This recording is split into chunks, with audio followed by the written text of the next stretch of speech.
Ichigo के main character के selection से लेकर उसके रियल बोंकाई तक ऐसे हिडन सीक्रेट्स मैं आज आपके लिए लाया हूँ जो डेफिनेटली आपको नहीं पता होंगे। लाइक डू यू नो, जब ब्लीच की ओरिजिनल स्टोरी तैयार करी जा रही थी तब इचिगो को मेन प्रोटोगनिस्ट के रूप में चूज ही नहीं किया गया था, बल्कि इसकी जगह रुकिया कुचुकी को मेन प्रोटोगनिस्ट के रूप में चूज किया गया था। लेकिन जैसे जैसे स्टोरी डेवलप्ड होती गई, ब्लीच के क्रिएटर क्यूबो ने ये डिसाइड किया कि वो इचिगो नाम के एक नए कैरेक्टर को क्रिएट करेंगे और रुकिया को एज ए साइड कैरेक्टर के रूप में रखेंगे। यानी कि काफी स्टोरी डेवलप्ड होने के बाद इस कैरेक्टर को क्रिएट किया गया था, तब जाके आप इसे एज ए मेन प्रोटोगनिस्ट के रूप में जान पाते हो, वरना असल में ये मेन प्रोटोगनिस्ट है नहीं। और सिर्फ इतना ही नहीं, बल्कि जब इनिशियली इचिगो की डिजाइनिंग करी जा रही थी तब वो ग्लासेस पहनता था और उसके बाल ऑरेंज नहीं बल्कि ब्लैक कलर में बनाए गए थे। लेकिन बाद में जाकर इचिगो के कैरेक्टर में काफी सारे चेंजेस किए गए। क्यों, हैरान हो गए ना? लेकिन ये तो मैंने आपको 40 हिडन फैक्ट्स में से 2 फैक्ट्स बताए हैं। आगे इससे भी ऑसम फैक्ट होंगे तो वीडियो पूरा जरूर देखना। अब मुझे बताओ कि इचिगो का पूरा नाम क्या है, कुरोसाकी इचिगो या इचिगो कुरोसाकी?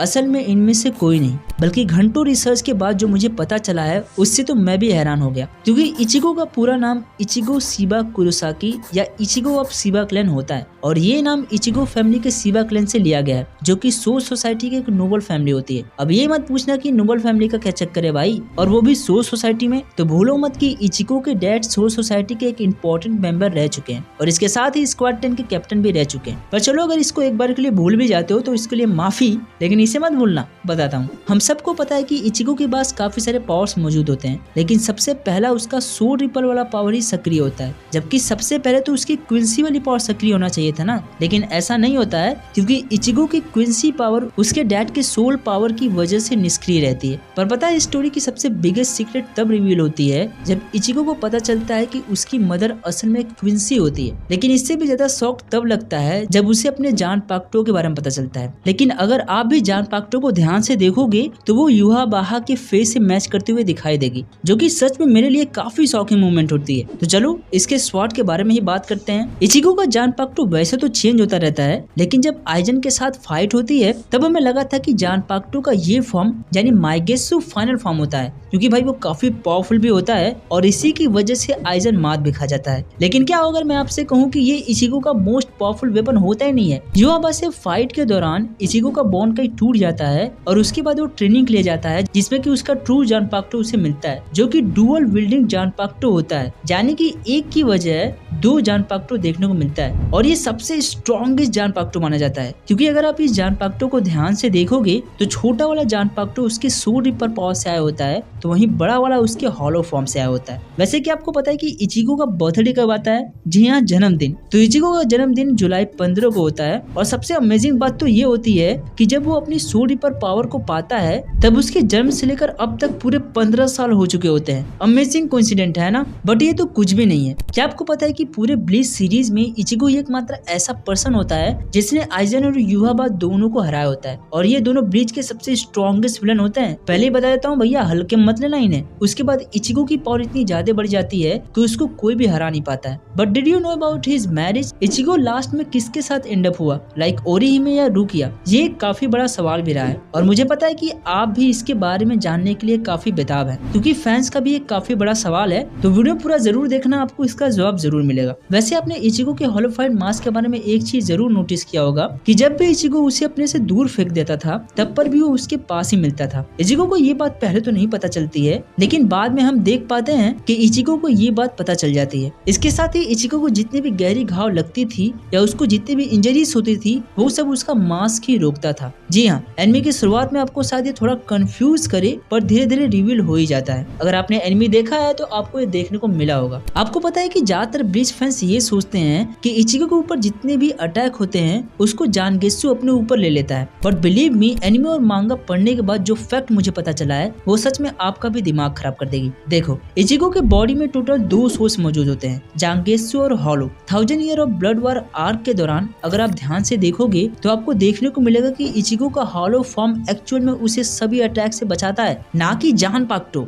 बट ऐसा नहीं है कि जान पाक्टो कुछ नहीं करता है। 1000 year of blood war arc के दौरान जब इचिगो के क्विंसी पावर को रिवील किया जाता है तब हमें देखने को मिलता है कि जानगेत्सु बैटल के दौरान इचिगो के घाव को हील करने के लिए रेसी का इस्तेमाल करता है और जो कि क्विंसी लोग ही सिर्फ कर सकते हैं। देखो, हम सबको पता है कि इचिगो के डैड एक सोल रिपर होते हैं, इसलिए इचिगो भी अपने सोल रिपर पावर को सक्रिय कर पाता है और एक सोल रिपर बन पाता है। बट क्या आपको पता है कि इचिगो के डैड एक समय पर सीबा क्लैन के मेंबर होते हैं जो कि सोल सोसाइटी में एक नोबल फैमिली मानी जाती है और इसके साथ ही वो स्क्वाड 12 के कैप्टन भी होते हैं। जी हाँ, अगर आप ब्लीच को ध्यान से देखोगे तो आपको ये देखने को मिल जाएगा। इचिगो पूरी सीरीज में एकमात्र ऐसा सोल रिपर होता है जिसका कनेक्शन हर वर्ल्ड से होता है। आई मीन ह्यूमन से, सिनिगामी से, हॉलो से और यहाँ तक कि क्विंसी से भी होता है। अमेजिंग है ना। एनिमे देखने के दौरान एक चीज मुझे काफी अजीब लगा कि पूरा शुरू से लेकर आइजन के फाइट तक इचिगो कुरोसाकी ज्यादा हाइट और एज में नहीं बढ़ता है। आई मीन मोस्टली एक नॉर्मल अंडर टीन की तरह ही लगता है, लेकिन जैसे जैसे उसकी पावर डेवलप्ड होती है उतनी ही फास्ट तरीके से उसकी हाइट और उम्र दोनों ही बढ़ जाती है। अब मुझे इसका एग्जैक्ट रीजन तो नहीं पता, अगर आपको पता है तो कमेंट में जरूर बता देना। वैसे इचिगो एक सब्स्टिट्यूट सोल रिपर होता है ना, और उसका मेन काम वर्ल्ड ऑफ लिविंग को बाहर के थ्रेट से बचाना होता है। लेकिन क्या ऐसा होता है? अगर आप ध्यान से पूरे सीरीज को देखोगे तो इचिगो एक सब्स्टिट्यूट सोल रिपर होने के बावजूद भी हर एक वर्ल्ड में जाकर वो सबकी मदद करता है और फाइट भी जीतता है। ये सच में एक सब्स्टिट्यूट सोल रिपर ही है ना। खैर, बताने की जरूरत नहीं है क्योंकि ब्लीच फैंस को ये अच्छे से पता ही है। अब जैसा कि आप सबको पता ही होगा कि पूरे ब्लीच सीरीज में कैप्टन बनने के लिए अपने शिंकाई को बोंकाई में बदलना होता है और जिसके लिए यूजुअली 10 साल का वक्त लग जाता है किसी एक पर्टिकुलर पर्सन को। बट इचिगो कुरोसाकी एक ऐसा बंदा होता है जो अपने बोंकाई को 10 साल, 5 साल, इवन 1 साल में भी नहीं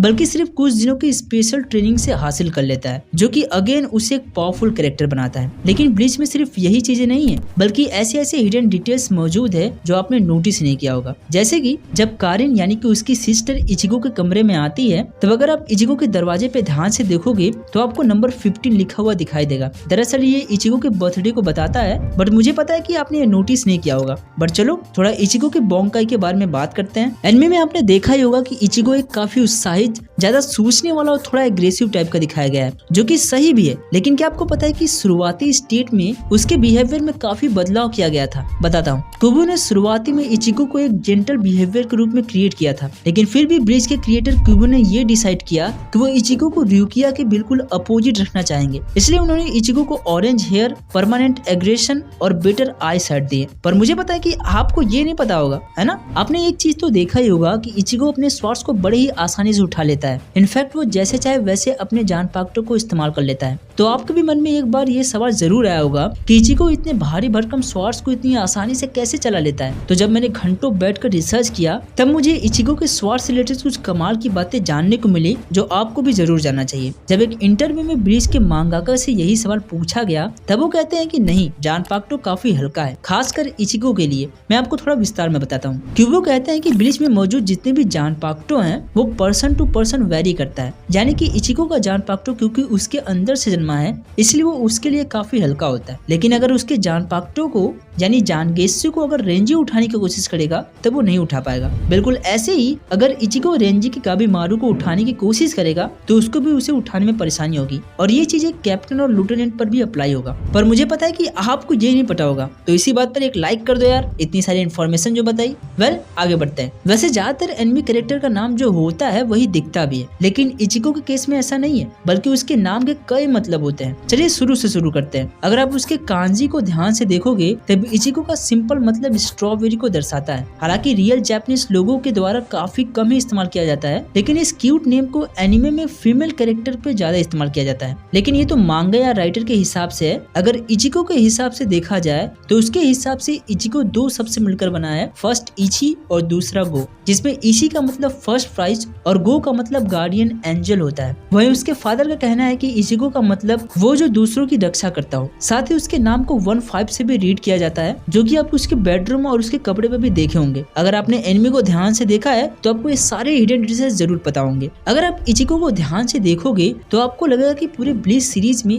इचिगो एक ऐसा कैरेक्टर है जो काफी पावरफुल होता है। उसके पास सोल रिपर की पावर है, जानपाक्टो की सबसे स्ट्रॉन्गेस्ट फॉर्म है, मोस्ट पावरफुल होलोफाइड फॉर्म है, और लास्टली उसके पास क्विंसी की पावर भी मौजूद होती है। मतलब जितना सबके पास अलग अलग पावर्स होती है सबका मिलाकर इसके पास होता है ना। तो हाँ, देखकर तो ऐसा ही लगेगा कि इचिगो सबसे स्ट्रॉन्गेस्ट है। लेकिन जब ब्लीच के राइटर कुबो से सैन डिएगो कॉमिक कॉन के एक इंटरव्यू में इचिगो की वीकनेस के बारे में पूछा गया तब वो कहते हैं कि इचिगो की मजबूती और कमजोरी एक ही है। उसकी स्ट्रेंथ ये है कि वो एक डिटरमिन्ड और थॉटफुल पर्सन होता है जो कि हमेशा दूसरों की जरूरतों के बारे में सोचता है, लेकिन यही उसकी सबसे बड़ी वीकनेस भी होती है क्योंकि वो अपने दोस्तों और दूसरों के बारे में ज्यादा सोचता है। उसको यही चीजें काफी मुसीबत में भी डाल सकती है। वेल जो भी हो, लेकिन इचिगो की पावर तो काफी कमाल की होती है ना। वैसे कि आपको पता है कि इचिगो की राइजेत्सु यानी कि उसके कपड़े को मांगा और एनिमे में काफी अलग अलग तरीके से दिखाया गया है। बताता हूँ, अगर आप मांगा में उसके कपड़े को ध्यान से देखोगे तो उसके कपड़े में गोल्ड कलर आपको ज्यादा दिखाई देगा, जो कि वैसा बिल्कुल भी नहीं है जैसा कि हम ज्यादातर ब्लैक एंड व्हाइट में देखते हैं। जबकि वही एनिमे की बात करे तो उसको ब्लू कलर में दिखाया गया है। अब ऐसा क्यों किया गया है इसका रीजन तो मुझे एग्जैक्ट नहीं मिला, लेकिन हाँ ऐसा कहा जाता है कि जब एनिमेटर इसको एनिमेट कर रहे थे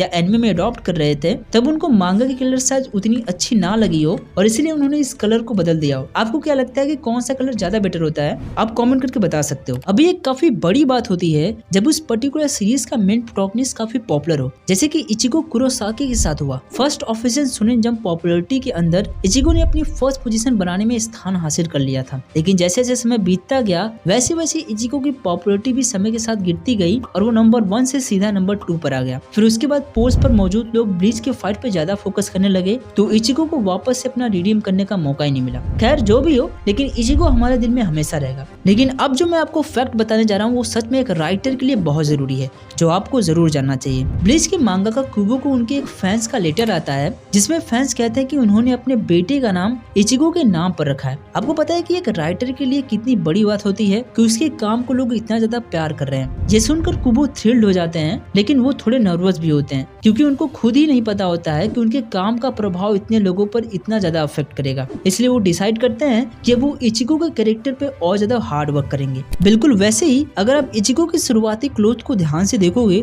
तो आपको ज्यादा डिजाइनिश और स्टाइलिश देखने को मिलेगी। इनफैक्ट अगर आप इचिगो को ही ध्यान से देखोगे तो आपको शुरुआती वर्क में इचिगो ज्यादा स्टाइलिश देखने को मिल जाएगा। जब कुबो से इसके बारे में पूछा गया तब वो कहते हैं कि मैंने बस कैरेक्टर को उसी कपड़े में लाने की कोशिश किया है जो मैं अफोर्ड कर पाऊँ, जो मुझे पसंद है, लेकिन वो किसी स्टोर में मिला ही नहीं। इसके साथ ही कुबो ने अपने फैशन स्टाइल को भी इस पे अप्लाई करने की पूरी कोशिश किया है, लेकिन फिर जैसे जैसे कैरेक्टर आगे बढ़ते गए उसके क्लोथ भी हमें चेंजेस होते हुए देखने को मिलते हैं। लेकिन क्या आपको पता है कि इचिगो कुरोसाकी एक ऐसा एनिमे कैरेक्टर होता है जिसको वॉइस देना काफी टफ माना जाता है। अरे ऐसा मैं नहीं बल्कि इसके original Japanese voice actor anime episode में एक इंटरव्यू में कहते हैं कि वैसे तो इचिगो का रोल काफी मजेदार था, लेकिन ये भी सच है कि वो एक ऐसा कैरेक्टर होता है जिसको आवाज देना मेरे लिए किसी भी एनिमे कैरेक्टर से चैलेंजिंग पड़ा था। वो कहते हैं कि मोस्टली लोग 2 या 3 सेकंड के लिए सोचते हैं किसी भी काम को करने से पहले, लेकिन इचिगो के केस में ऐसा नहीं है। वो किसी भी सिचुएशन में उसके डीप डाउन बिल्कुल गहराई में जाकर सोचता है, फिर चाहे अपने फाइट के बारे में ही क्यों ना हो। सच में इतना तो मैं भी नहीं सोचता यार।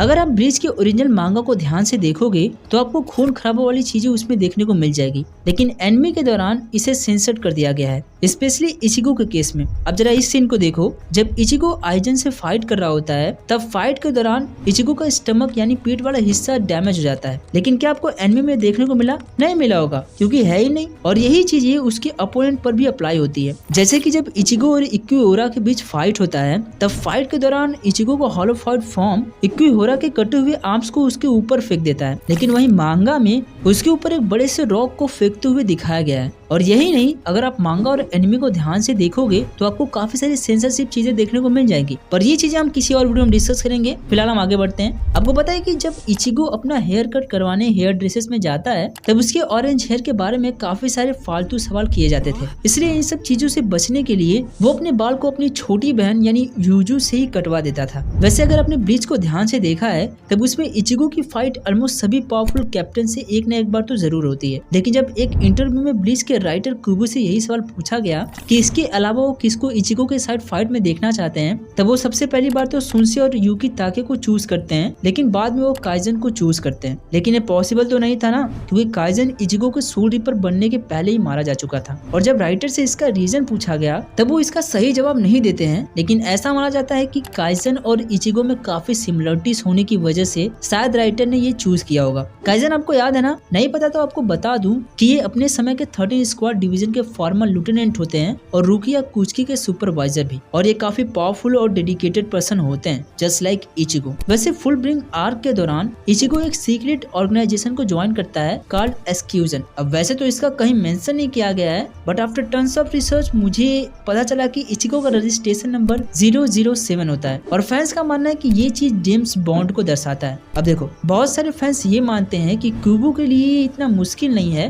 क्योंकि एनिमे में आपको कई रेफरेंसेस देखने को मिल जाएंगे जो वेस्टर्न वर्ल्ड से लिया गया है। वेल जो भी हो, हम आगे बढ़ते हैं। आपको पता है कि जब ब्लीच चल रही थी तब ज्यादातर फैंस का एक सबसे बड़ा सवाल तो ये था कि इचिगो किसके साथ एंड अप होगा, रुकिया या ओरिहिमे के साथ। मोस्टली फैन तो यही सोच रहे थे कि मांगा खत्म होने के बाद रुकिया और इचिगो एक साथ एंड अप होंगे, बट ऐसा नहीं होता है क्योंकि मांगा के एंड में ओरिहिमे और रुकिया एक साथ एंड अप होते हैं और रुकिया और रेंजी एक साथ। जब यही क्वेश्चन क्यूबो से पूछा गया तब वो कहते हैं कि मैं ब्लीच को लव स्टोरी में नहीं डालना चाहता हूँ क्योंकि इसके अलावा भी बहुत सारी चीजें हैं जो इससे भी अमेजिंग और एक्साइटिंग है। हाँ, तो अगर आपको लग रहा था कि रुकिया और इचिगो तो भूल जाओ। Well not least but last, Ichigo Kurosaki के लिए एक स्पेशल टाइप का सॉन्ग भी बनाया गया। इनफैक्ट हर एक कैरेक्टर का अपना एक यूनिक सॉन्ग बनाया गया है। तो वो कहते हैं कि मैं चाहता हूँ कि जब लोगों के दिमाग में इचिगो का नाम आए या ब्लीच का नाम आए तो लोग उसे एक पर्टिकुलर नाम से जाने। इसलिए सन 1980 में इचिगो के लिए न्यूज फ्रॉम द फ्रंट करके एक गाना भी रिलीज किया गया जो कि बैड रिलीजियस की तरह बनाया गया था। सो ये थी आज की वीडियो जिसमें मैंने आपको 40 हिडन फैक्ट्स इचिगो के बारे में बताया। अगर आपको वीडियो पसंद आई तो इस वाले वीडियो को जरूर देखना जहाँ पर मैंने बहुत सारे हिडन फैक्ट्स और डिटेल्स को बताया। मैं अगली वीडियो में गुड बाय, टेक केयर।